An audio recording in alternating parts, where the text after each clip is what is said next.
What's up, guys? It's Duke DeLate for the Intimacy Liberation Army, your one-stop shop for making dating fun, date more, date better.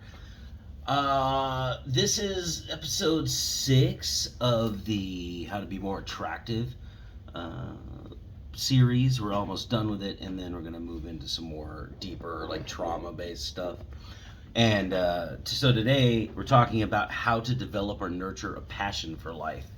I've shot a couple of videos on this before, and I think what I'm going to do is I'm actually going to build out a whole, I don't know, course where it'll probably be free, that one, just to get you in the right mindset, and maybe put a book out or something. But today we're talking about how to develop and nurture a passion for life. And when you have a passion for life, especially if you come from the masculine energy dynamic, you're going to get a lot more attraction in somebody who wants to kind of be led, or somebody who wants to support a bigger vision. You want to take them along with you on your adventure. It helps to have a very clear picture of the adventure that you're going to be on.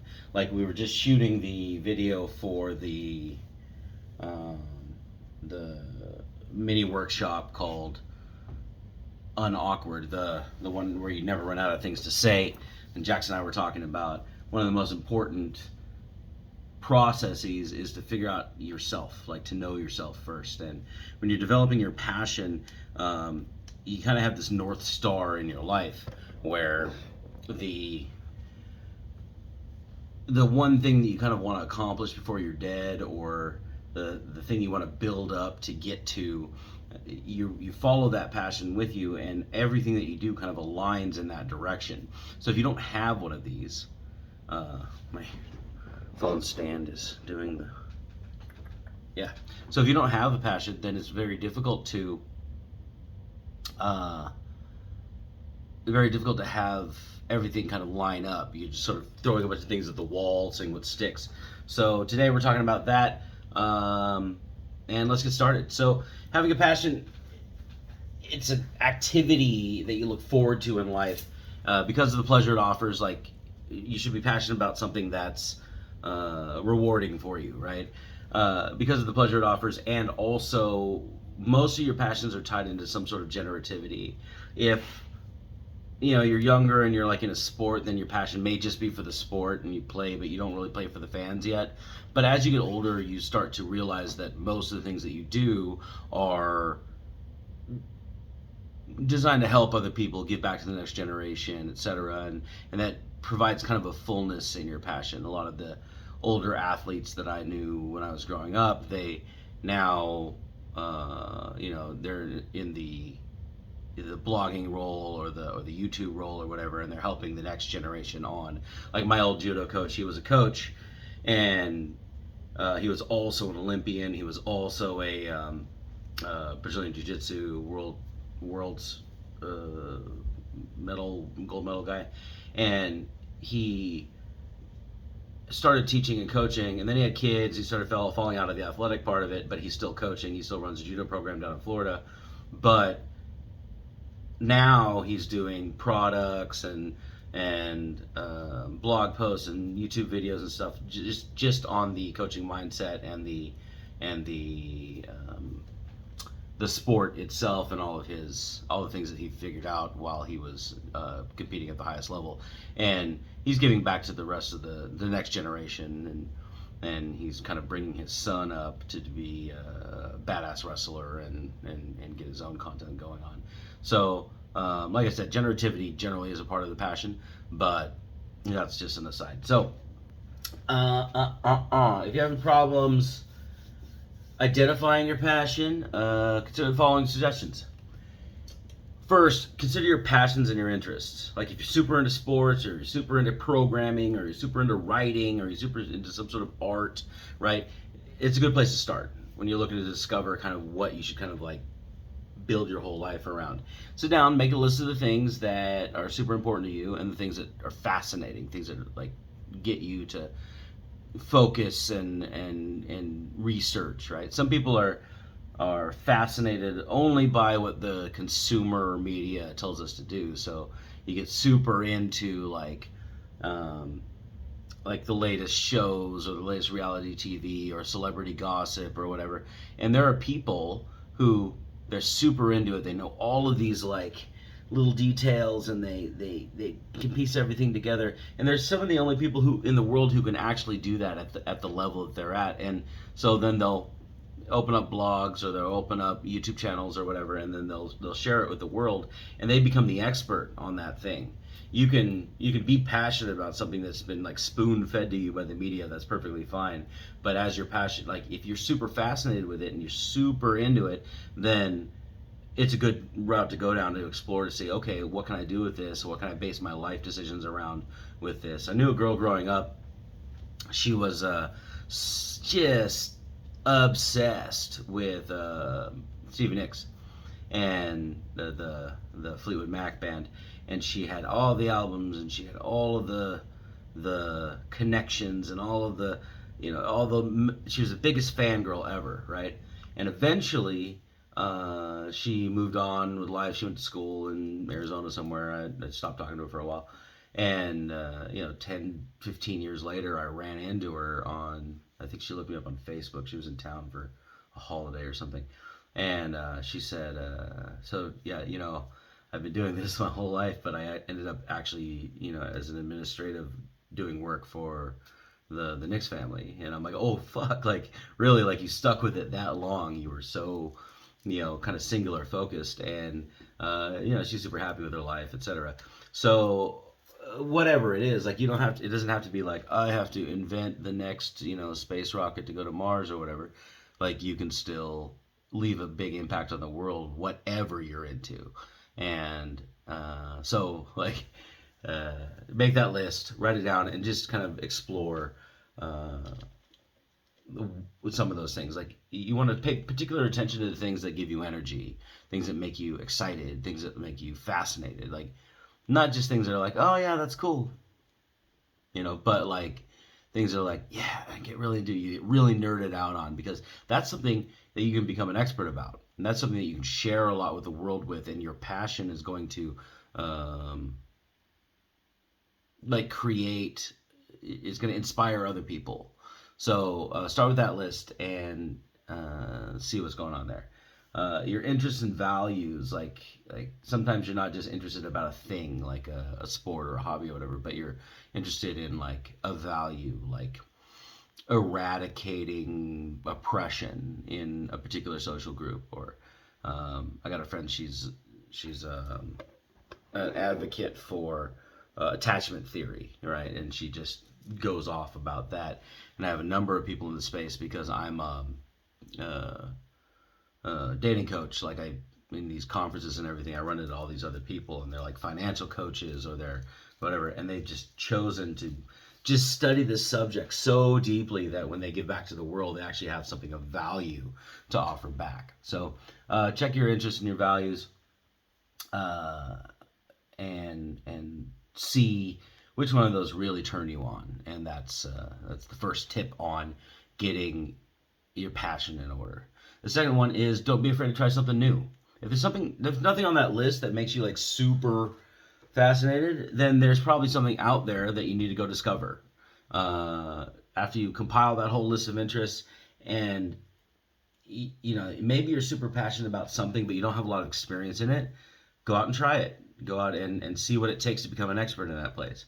I like the idea of human connection a lot. I'm a dating coach. I've been studying the psych of it for a long, long time. But there was a time where I was like, maybe I want to be a sex therapist. And so I went to see some actual sex educators speak and see how they acted, how they interacted with the crowd, what they had to study, what it took to be certified, what it took to go through the educational path to do that correctly. And I tried to figure out how to fit that into my life. And it turns out that, I wasn't designed to be a sex therapist, because I don't necessarily want to do therapy, right? After I went through all of my psych training at school, I realized that I don't actually want to be a therapist. So I might end up becoming a sex educator at some point, but I've kind of delegated that to more knowledgeable people in my life. Like if somebody comes to me, one of my students comes to me for sex education stuff, I'll pass them off to my sex education friends who are actually doing that certification and going down that path. And I'm moving over here into the dating stuff. And but I went out and I tried it, and I wanted to make sure that I was a fit or not. And at that time, with that timing, I wasn't a fit, and so I didn't have to sit around worrying whether or not, oh, what if I had just followed that path? I did. I followed that path to the point where I didn't need to anymore, and I found people that could take up the slack in my coaching because I could just pass my students on over to them, and so yeah, I mean, you don't want to leave any stone unturned when you're looking for your purpose. You just go try stuff and see what's up. It's a whole big world, and you can broaden your horizons as much as you want. And as long as you have a little free time, you can go out and try some new shit and fall on your face and eventually come to the point where you understand, okay, this is for me. This is not quite for me. I'm really interested in this, but I might need to spin off on this in order to stay super active and super fascinated with it. Just because something new is shot, right? The more you get out in the world, the more opportunities you give yourself, and the more you can really enjoy your experience in discovery and learning. When you get all myopic and like closed down into, feeling limited, then you have no, like, the joy gets sucked out of life. That's one of the biggest things we're teaching at the Limitless Mentoring, another company I work for. You can just explore yourself for all the things that you think you want and stop judging yourself, and then go try that stuff and find like-minded people who have gone down that pathway before, and you can be super inspired and end up switching your whole life up on a dime. I did that when I started doing this, when I started doing dating coaching. I came out of a relationship that was super, super long, like 7 years or something. And I didn't know. I was super lonely. I didn't know what to do. I was really into psychology and stuff, but I didn't know how to like go out and talk to people and, get, my sexual needs met and without sort of hoping that it would just all smash together and work. And so I hired a guy, and his name was Owen Cook, and he was my first mentor. And I actually connected better with, because Owen was like a high level guy at the time, connected with one of his sub coaches, Jeff, and Jeff was just phenomenal. Jeff fucking changed my life, and I looked at him and I was like, how do I do this for a living? And that's what launched me on my multi-year path. And 15 years later, that's what I'm doing for a living. Totally turned everything on a dime, and like, I'm no longer a software developer because this is way more fun traveling around and talking to people. So don't be afraid to try something new. You might find what you're looking for, and although that's what a lot of people are scared of, I'd rather you be happy. Just remember, Duke gave you permission to go search. The next tip is seek for mentors or role models. That's a weird typing. Anyway, go find a mentor. Like I said, just when I said don't be afraid to try something new. Like, definitely go out and find people who know what the fuck they're doing, and then go talk to them and see how they'll teach you. I've spent thousands of dollars in coaching, from business to pickup to dating to sexual communication to hypnotism to all this other stuff that I've learned and got certified in and whatever. And I've just hired mentor upon mentor upon mentor upon mentor. Like, I have a mentor that drives me to release new videos every day. And so, like, all of the coaching and the mentoring that you can find, people who are experts at their subject, just follow them around, pay for their little programs or whatever. Speaking of which, me and Jax have a new masterclass. It's cheap. Go buy it in the link below. But get in that mindset and get inspired by people who are doing and living the life that you want. You look for the advice. You can look for people around you, obviously, but people who are professional at it. Like, over COVID, a whole lot of coaches came out because people kind of followed their passions and they started developing programs and testing them with the online learning side of things. Like, go do it. Go sign up for somebody. There are cheap things on Udemy. You can just kind of test the waters with them, and when you find somebody you really like and the way they communicate, follow them out. Read their books. Fucking go through their workbooks, go through their master classes, and whatever, and start learning that side of things. But when you do that, actually do the things they direct you to do so you can experience the world. So we're talking about building a passion here, not just learning some shit, right? Go find somebody who does what you think you want to do, and then follow them around until you figure out whether you want to do it or not. Next tip is to start slow. Learn by doing, like take action, go do it, and then start slow, right? If you think you might want to, there's so many guys who throughout the years they wanted to be a dating coach. They liked the idea of flying around the world, standing in seminar rooms, going to random nightclubs and the best venues all over the world, taking guys and teaching them how to get over fear and all that. Like they wanted to do that. There's like, oh, there's so much glitz and glamour in it. I can talk to new girls all the time. I can be a traveler. I can whatever. But like the reality is, you can do that now.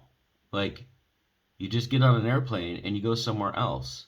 You talk somebody into listening to you talk, and you just do it, right? Like you can, but they wanted to get helped up. They wanted to get put on. So I've had probably thousands of clients, but probably like maybe 300 guys come through a trainer training program with me who wanted to like be something. Probably 30 or 40 guys who like paid for a trainer program just to like paid like $20,000 just to be able to follow me around the world and whatever, because I was working for like one of the biggest dating companies in the world for a while. And so they sign up for the trainer program and they just follow me around. They go to every destination I went to and they're like, I think I want to do this for a living. I think I want to do this for a living. And I'm like, well, there's the good and the bad of it, right? Like you have the ability to actually teach people and watch their transformations, watch them grow. You have to deal with some real problems. You have to deal with trauma in real time. You're responsible when somebody breaks down in front of you, and you also have to do all the logistics and travel and sleep random places. And when you get a conference center that guys can't show up to, you have to fix the logistics very fast. Like there's all sorts of things that you have to do as a dating coach that are not glamorous, and so you better actually like the results. You don't want just the glamour of it. And I think I've successfully trained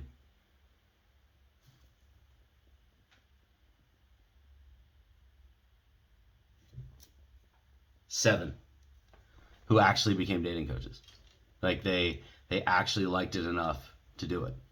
And out of the 20 or 30 or 40 of them that were on the trainers program, and out of the 300 of them that like expressed the interest and tried it for a little bit, like only 7 of them actually wanted to do it, and only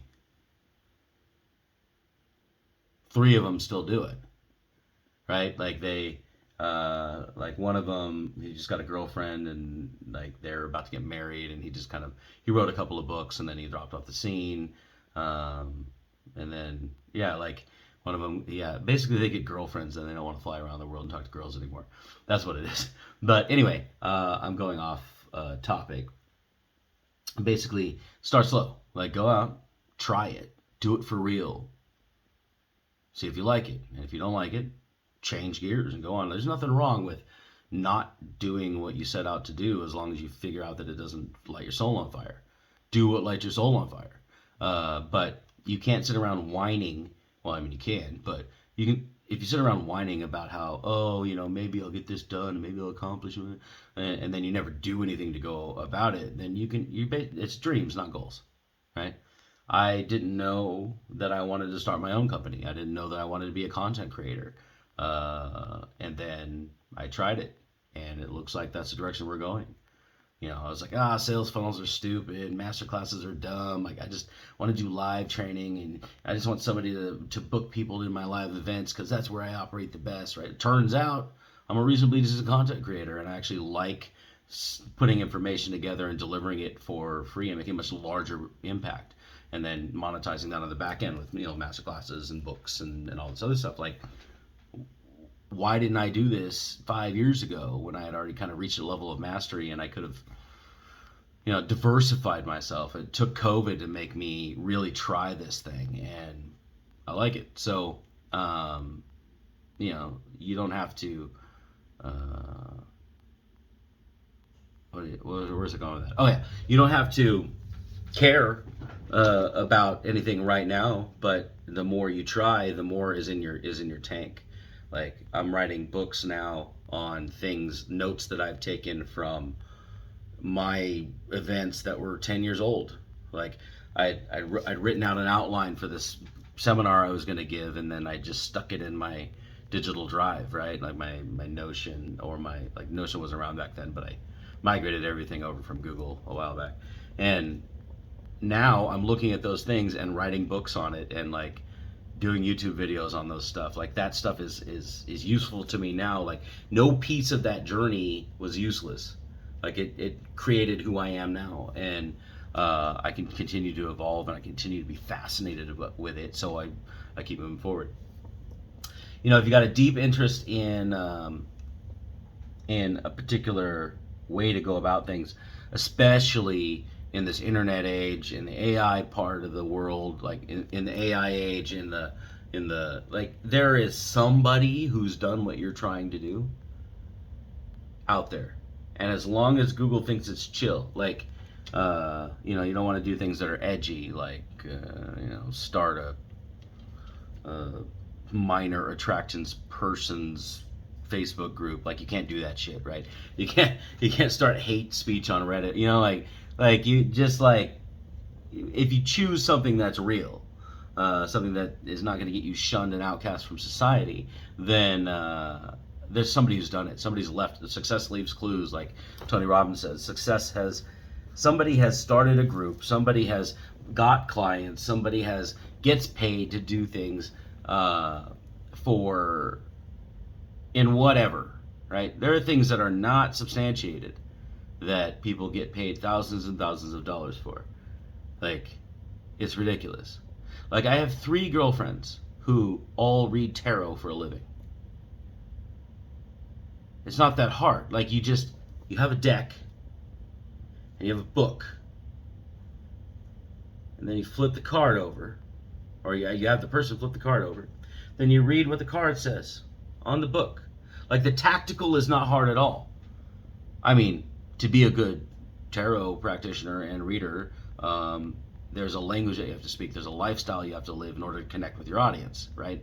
I'm not saying it's easy to go make money doing that, but somebody has done it before, and it doesn't even have to be substantiated. Like, there's none of my friends who make money doing tarot, they haven't gotten certified by the Guild of Tarot or whatever. Like no, they have no fucking skill sets except for their passion for it. And there are people you can go on. I bet if I looked right now online, how to be a professional tarot reader, there's somebody who offers a course on it, right? And whatever. Or you can get super skilled in something, right? You go to school, you got your master's degree in whatever, and then you can go into some little crazy niche of it and make a shit ton of money, and still do what you want to do and be your own boss or whatever, right? You don't have to merge your passion with your profession, but it's a lot of fun. I do. And being a coach is probably one of the most rewarding things I've ever done with my life. So, that's always helpful when you go in that direction. So to enjoy life to the fullest, it's necessary to be flexible and accept the possibility that your interests will evolve. And you're interested in now may not be what you're interested in a year or 10 years from now. Yeah, like I said, your shit might change. Thematically, you have to reach a level of mastery. Maybe you don't want to do that anymore. Like, I may not want to travel around the world anymore. Doubtful. But one day, I may just settle down and do things from the internet, or travel much less. Or rather than being in some different city every 2 weeks, I'd be delivering from my living room, or doing major conferences in like Miami, or the big cities, LA, fucking Tel Aviv, and 4 or 5 times a year, rather than doing that. And that's actually what we're doing now, because of the COVID thing and the business restart thing. We're only doing 6-7 day events this year, with Limitless, and then the rest of what I'm doing is all small 3 days, when I can get a group of guys who are interested enough to do it, from the online stuff. Everything else I'm doing is like online classes and blog posts and whatever. So my interests are changing. Being a content creator, like I used to be a vlogger. I did like 500 vlogs back in the day, 2016, 2017. And I would just shoot and edit and go do interesting things and meet cool people and whatever. And I had a lot of passion for that at the time. I don't give a shit about it anymore. I'd rather sit here and talk to you about real concepts that work and you can change your life with, create worksheets, write books. Like right now, I'm in that space. Maybe when I start flying around the world again, maybe I'll be interested in vlogging again. But I could change it up. And the whole point of this point of, you might have different interests, you don't have to throw the baby out with the bathwater. You can just like shift and use all of the skills that you learned and use them in a new avenue, or use them on a new platform, or use them in a new medium, right? I don't know if I'm ever going to be an artist. I mean, I draw relatively well, and I have a good eye for colors and shit, but like I perhaps will never be a professional anything. But for the fun of it, I'm definitely still going to create a lot of stuff for the rest of my life, right? Like I can follow a little mini passion like that for a long, long time because there's no stakes to it. Like I don't make money or make my living off of it, and like I can just sort of use it for therapy, and I draw in my little journal all the time, like, and that's fine too. So your interests might change. Feel free to be okay when they do, and just pivot and see what the universe has to offer you at that moment and what you're focused on. Resolve some trauma on your way through, and carry it to the next level and become more generative. Yeah, last tip is keep an open mind because it's attached to the you might not be into it later. Yeah, keep an open mind. When you're searching for your passion, definitely find mentors, find people who do it, find groups of people who do it. Like ally with the people who really have a finger on the pulse of what's going on. But keep an open mind. Don't think it should be a certain way. Don't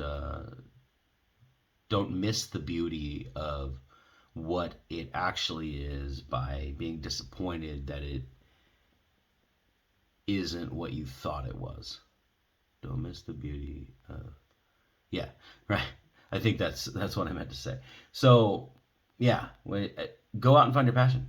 And what's going to happen is when you are fully caught up in something, even if it's flippant, like even if it's gossipy or weird and media centric, like if you start to master it and you're really passionate about it, that passion like comes off of your face to other people, and they will respect you a lot more for having that kind of ambition.